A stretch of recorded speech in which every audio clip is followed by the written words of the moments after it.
Most Zimbabweans have been unable to afford Christmas treats because of soaring inflation, writes the BBC's Shintani Oka from the capital. Harare. Two women with large trolleys had come prepared to stock up for the holiday season. But they looked at each other in dismay. What kind of a party are we going to have? One asked the other.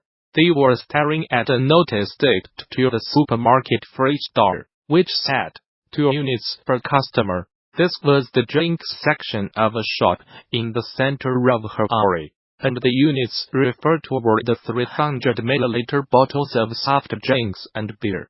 The Christmas and New Year's holidays are usually a time for Zimbabweans to loosen their belts for feasts and celebrations. During the break, the whole country shuts down. Factories close for the month, and the rains herald the start of the agricultural season. Many Zimbabweans travel to their rural homes to see their extended family and to plant maize to provide a year-long supply of the staple food. On Christmas Day, most people attend church, while throughout the season family gatherings are at the center of the holidays. This year, however, things are different, and belt-tightening is the order of the day. The country is in the middle of an economic crisis. According to the latest inflation figures, prices rose overall by 30% in the last year, and each month that figure seems to be going up.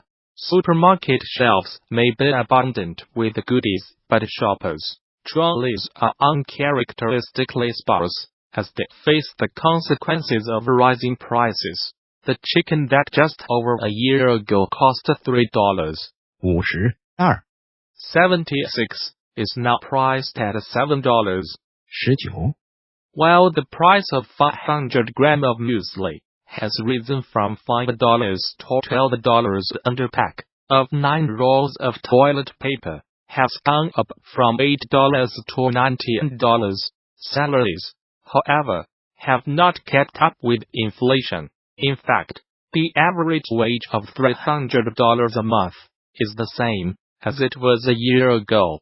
Given that, the trimmings that can give a meal an extra sparkle might be avoided.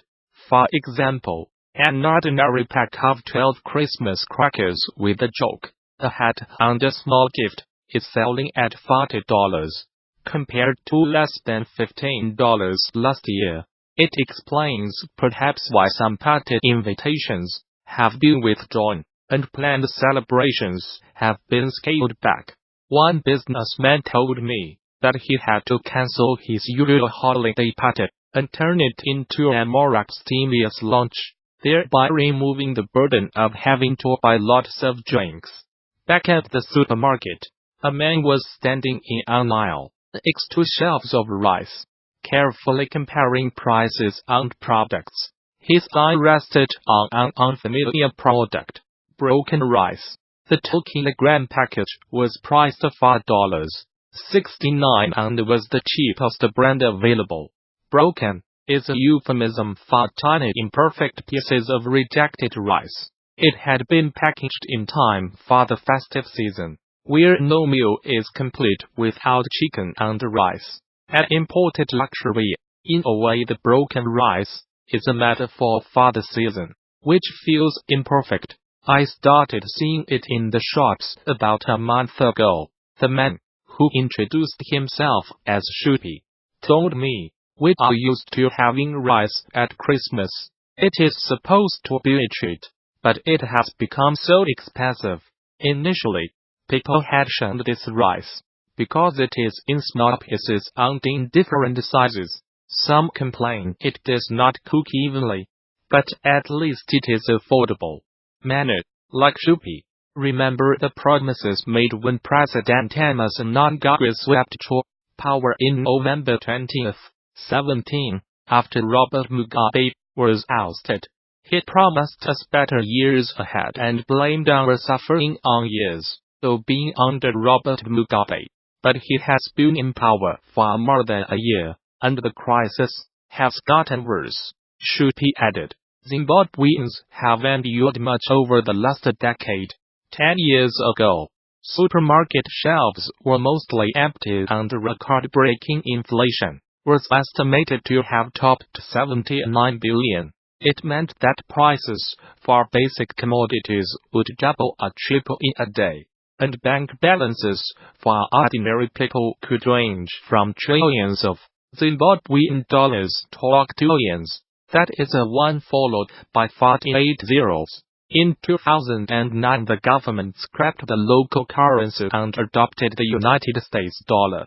And in 2016, in order to get over the shortage of physical cash, the authorities introduced a surrogate note, known as a bond note, that was supposed to have the same value as the United States dollar. In other words, a $2 bond note was supposed to be worth $2, but the bond notes, or dollars, have lost value because of a lack of foreign currency backing the note. They are now worth 13 cents each on the black market. Zimbabwean companies are not producing enough to satisfy local demand or to earn foreign currency by exporting goods. Instead, the country is importing more and struggling to pay. You may also like, in the 6 months from February to July this year, the country brought in goods and services worth $3.43 billion. A 26% rise for the same period in 2017.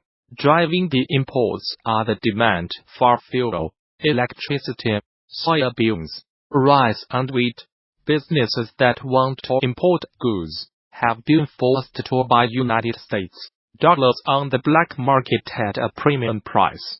This in turn pushes up the prices in the shops. In order to increase its stock of hard currency, the country's largest fast food franchise, Zimbabwe Brands, announced last Thursday that it had introduced a two-tier pricing model, offering discounts to customers who pay in United States dollar notes.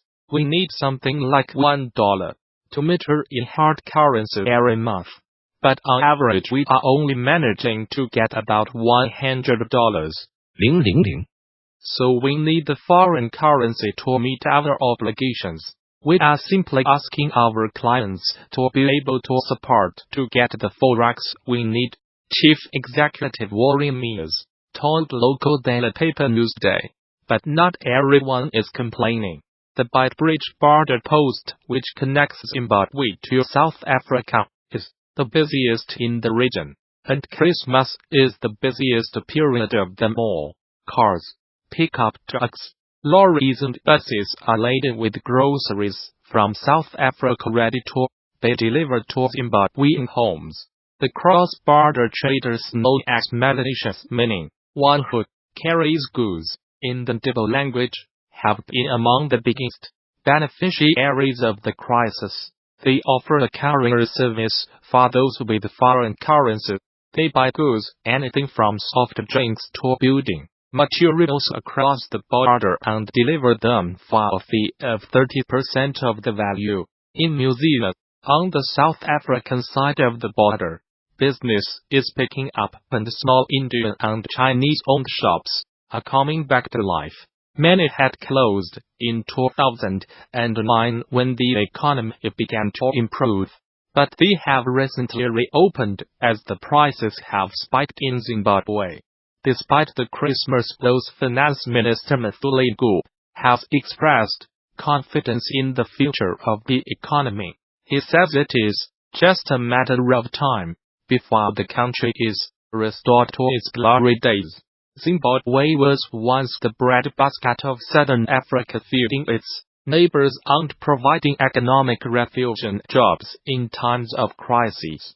The government has now introduced what it calls austerity for prosperity measures. This includes lowering government expenditure while increasing duty on items such as cars to reduce imports.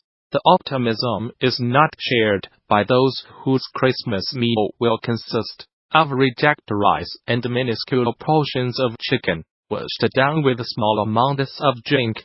The United States military says it has killed 62 fighters from the Islamist Group al-Shabaab being 6 airstrikes in Somalia.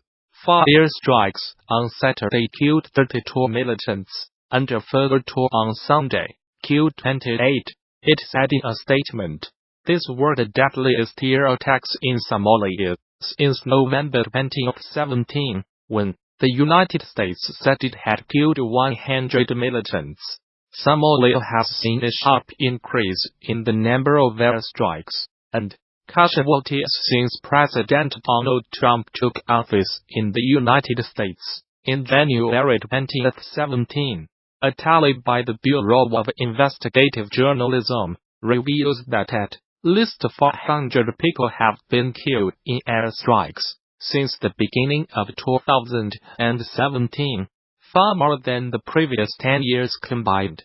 The latest strikes bring to at least 40 the number carried out in Somalia so far this year, compared with 35 recorded in 2017. The United States has a huge military base in neighboring Djibouti, from where it launches attacks on the militants.